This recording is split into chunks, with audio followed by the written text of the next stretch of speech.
Olá! Nessa aula, vamos conhecer um pouco mais sobre algumas características básicas sobre os neurotransmissores. Qual que é o papel deles, quais são os principais tipos de neurotransmissores e como que eles funcionam. A ideia aqui é que vocês tenham um conhecimento básico sobre o funcionamento geral e nas nossas outras aulas iremos discutir mais aprofundado e de forma bem objetiva a atuação de cada um, bem como ali possíveis disfunções associados. Primeiramente, o que são os neurotransmissores? Todo neurônio, para poder se comunicar, para transmitir a sua informação para outra célula, que pode ser um neurônio ou pode ser uma célula muscular, ele necessita liberar uma neurosubstância. E aí nós temos, como exemplo, os neurotransmissores. Então, os neurotransmissores são moléculas que vão ser produzidas pelo próprio neurônio e que vão ser liberadas para que possa haver a transmissão de informações entre o neurônio e a outra célula. Lembra que o neurônio ele se comunica com uma outra célula através de um espaço sináptico. Então, os neurotransmissores eles servem como canais de comunicação. E a partir daí, a liberação desses neurotransmissores vão determinar como nós iremos pensar, como iremos agir e como nosso organismo funciona. Se a gente observar nessa imagem, temos aqui um neurônio típico, onde eu posso observar aqui o corpo celular e os dendritos, temos o axônio desse neurônio e temos aqui o terminal axônico ou terminal do neurônio. Analisando a imagem, a gente consegue perceber que existe uma estrutura chamada de microtúbulo que se origina do corpo celular e que percorre todo o axônio. Essa estrutura é um conjunto de proteínas que se organiza, formando ali como se fosse uma espécie de esqueleto, então faz parte do citoesqueleto do neurônio, e nela a gente vai ter um conjunto de proteínas que se deslocam, seja no sentido do corpo celular lá para a extremidade do axônio, quanto no caminho inverso, da extremidade para o corpo celular. Só que o nosso foco são essas proteínas que vão do corpo celular para a extremidade do axônio. Essas proteínas têm a função, por exemplo, de transportar as vesículas aonde a gente armazena o neurotransmissor. Quase todos os neurotransmissores, quando são produzidos, ficam armazenados dentro de vesículas específicas, para que assim que a gente necessite, a gente consiga liberar esses neurotransmissores na fenda sináptica. A gente consegue observar aqui nessa animação uma proteína se transportando, se movimentando, carregando a vesícula em direção ao terminal do axônio. Essa proteína, por curiosidade, tem o nome de cinesina. E é uma que a gente considera de motor molecular. Então, eu preciso transportar essa vesícula lá para o terminal do neurônio, porque é lá no terminal que a gente vai produzir o neurotransmissor e é lá que a gente vai envelopar, armazenar esse neurotransmissor para deixar ele guardado, reservado, para que seja liberado assim que a gente precise. Aqui a gente tem um exemplo de uma sinapse glutamatérgica. Perceba então que a gente tem aqui o terminal do nervo, então a gente vai chamar isso daqui de neurônio pré-sináptico. Perceba que ele pega o aminoácido glutamina, através de uma enzima que é a glutaminase, a gente forma o glutamato. Porém, eu preciso armazenar o glutamato dentro de uma vesícula. E quando o sinal, quando o estímulo nervoso ou potencial de ação chegar no terminal, isso vai induzir a liberação do neurotransmissor. Então, a gente deixa o glutamato já armazenado na vesícula para que a gente consiga liberar assim que o estímulo chegar. Deixa eu observar aqui nessa imagem, a gente consegue ver o estímulo elétrico chegando. A gente percebe que lá na membrana a gente vai ter abertura de canais de cálcio e a entrada de cálcio vai ser responsável por promover a fusão da vesícula. Então, novamente, o cálcio entra. Isso vai induzir a fusão das vesículas que vão liberar o neurotransmissor, que agora vai atuar em um receptor específico lá na membrana pós-sináptica. Então, com isso, a gente consegue ter aqui uma outra informação importante, que é que todo neurotransmissor vai depender da presença de um receptor específico localizado na membrana pós-sináptica. Então, para que uma molécula seja considerada um neurotransmissor, ela tem que atender a alguns critérios. Primeiro, ela deve ser sintetizada e ou estocada no neurônio pré-sináptico. Segundo, ela deve ser liberada pelo terminal pré-sináptico quando ele for estimulado. Nesse caso, quando houver a chegada de um potencial de ação. E terceiro, ele deve produzir nas células pós-sinápticas alguma resposta, que pode ser excitatória, inibitória ou modulatória. E aí tudo vai depender do tipo de receptor que a gente tem na membrana pós-sináptica para esse neurotransmissor. Exemplo, a dopamina, ela é um neurotransmissor que pode ter lá na membrana pós-sináptica um receptor excitatório ou inibitório. Se ela se ligar no receptor excitatório, o resultado então vai ser excitação. Se ela se ligar no receptor inibitório, o resultado vai ser uma inibição. Então, em relação aos receptores, cada neurotransmissor vai ter um receptor ou mais de um receptor específico. Na verdade, na prática, a gente vai ver que os neurotransmissores possuem vários tipos de receptores. E os receptores podem ser classificados em receptores inotrópicos ou receptores metabotrópicos.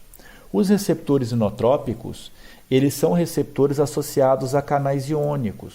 Então, pode ser um canal de sódio, pode ser um canal de cloro, um canal de cálcio.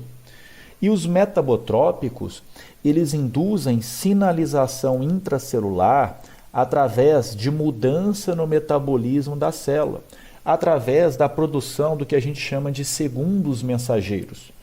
Então, eles são receptores que, quando ativados, induzem dentro da célula uma modificação metabólica, ativando algumas enzimas específicas, que induz a formação, a produção de outros mensageiros, que a gente dá o nome de segundos mensageiros. Exemplos de segundo mensageiro: AMP cíclico, então o que a gente chama de AMPC é um segundo mensageiro. Inositol trifosfato, que é o IP3, é um segundo mensageiro. Então isso é muito específico, depende do tipo de receptor. Cada um vai ter ali uma resposta específica dentro daquela célula.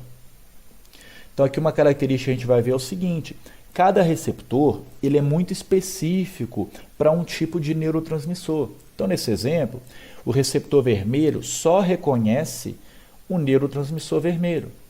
No entanto, em algumas condições, a gente pode observar que um mesmo tipo de receptor pode reconhecer mais de uma substância. E a mesma substância pode ter receptores diferentes, como por exemplo aqui o receptor verde, ele se liga o neurotransmissor verde se liga tanto no receptor quadrado verde quanto no triângulo verde. Ao mesmo tempo, eu posso pensar que o receptor triângulo reconhece tanto o neurotransmissor azul quanto o neurotransmissor verde. E em algumas situações, um receptor vai necessitar da ligação desses dois neurotransmissores para que ele consiga funcionar. Um exemplo é o receptor de glutamato do tipo NMDA. Esse receptor, para ele ser aberto, eu preciso ter a ligação tanto do glutamato quanto da glicina, que é um outro neurotransmissor. Aqui a gente consegue ver, então, alguns exemplos de receptores localizados na membrana das células. Temos os receptores associados a canais iônicos. Aqui a gente tem um exemplo de um receptor de acetilcolina. Então, quando a acetilcolina se liga no receptor, ele abre um canal e permite o movimento de íons. Temos receptores metabotrópicos, ligados aqui, por exemplo, ao que a gente chama de proteína G. Então, quando o neurotransmissor se liga, ativa essa proteína, que por sua vez vai induzir lá dentro da célula uma resposta metabólica ampla. Um exemplo aqui seriam os receptores adrenérgicos ou receptores de norepinefrina. E aí temos alguns outros receptores, que são receptores enzimáticos ou catalíticos, né? Então, quando a substância se liga a ele mesmo, é uma enzima que vai ser ativada.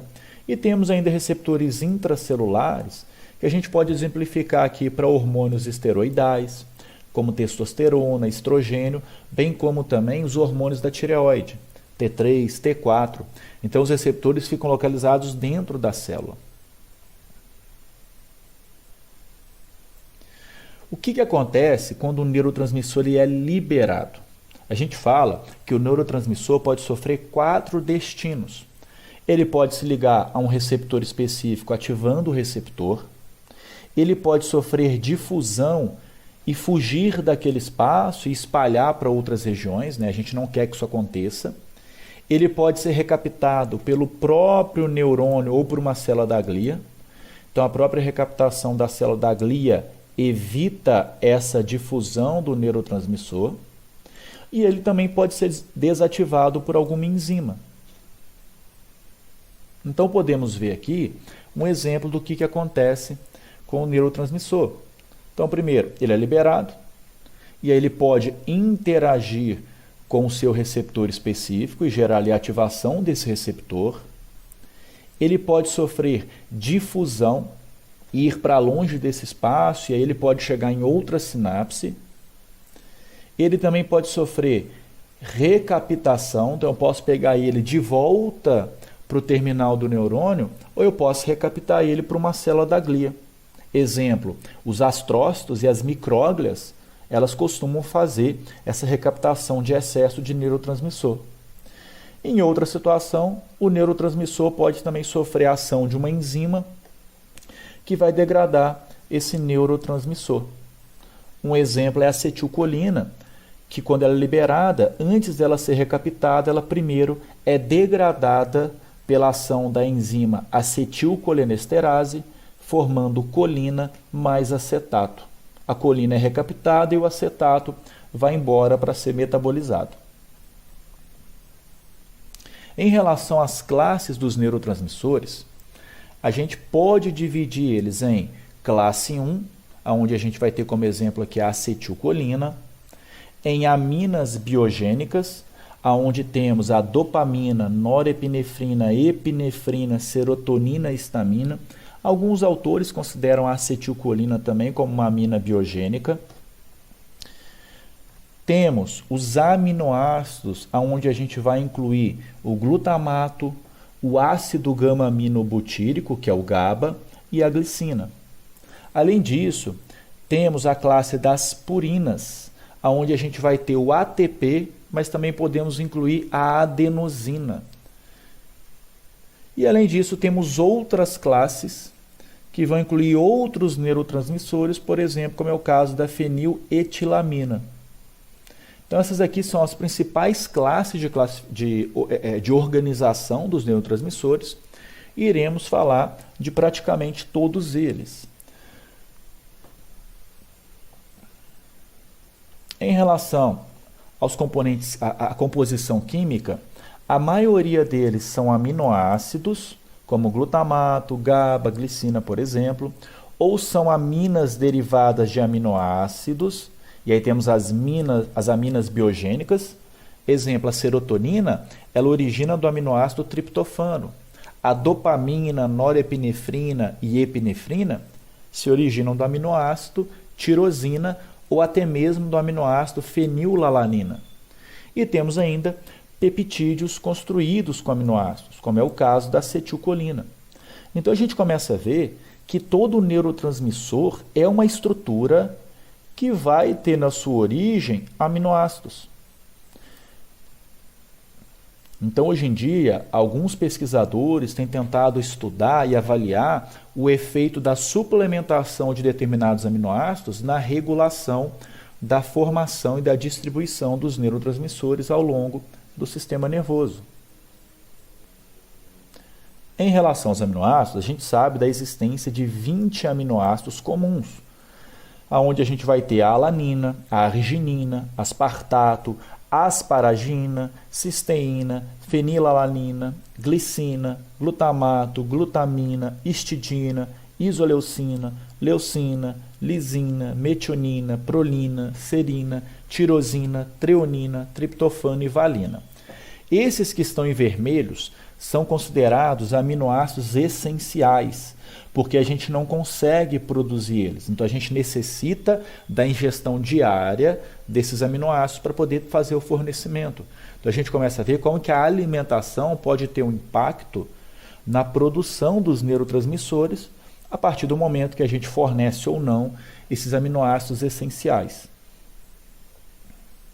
E quais podem ser os possíveis desequilíbrios associados aos neurotransmissores? A gente pode identificar baixos níveis de neurotransmissores, então pode ser resultado de estresse prolongado, predisposição genética ou, como eu acabei de falar, uma dieta baixa, uma dieta pobre em aminoácidos. Então é muito importante avaliar a alimentação do indivíduo quando a gente pensa em regular a concentração de neurotransmissores. Podemos ainda identificar baixo nível de receptor pós-sináptico. Então, por exemplo, algumas substâncias neurotóxicas, como metais pesados, pesticidas, substâncias psicoativas ilícitas, elas podem induzir alteração no número de neurotransmissor. A gente chama esse processo de infrarregulação. Então, a gente sabe que substâncias de abuso tendem a gerar uma tolerância em relação ao seu efeito psicogênico por uma infrarregulação dos receptores. Então, aqueles circuitos específicos começam a diminuir a sua sensibilidade. Podemos ainda ter, em algumas condições, alto nível de neurotransmissores. Isso pode aumentar a frequência de sinais. E a gente pode incluir aqui algumas condições, como, por exemplo, acredita-se que no transtorno de esquizofrenia, o indivíduo possa ter aumento na secreção de dopamina numa via chamada de via mesolímbica, o que poderia justificar os sintomas positivos da esquizofrenia.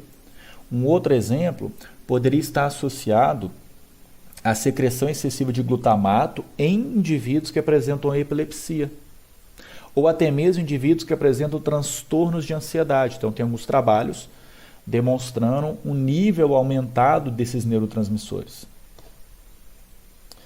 Temos ainda a modulação da função dos neurotransmissores, que podem estar alterados.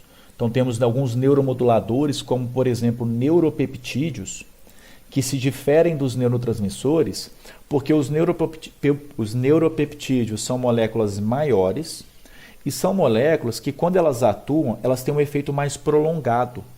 E aí a função delas é modular aquela sinapse. No entanto, elas podem modular aumentando a função daquela sinapse ou diminuindo a função daquela sinapse. E aí isso também pode gerar algumas alterações nos circuitos neuronais.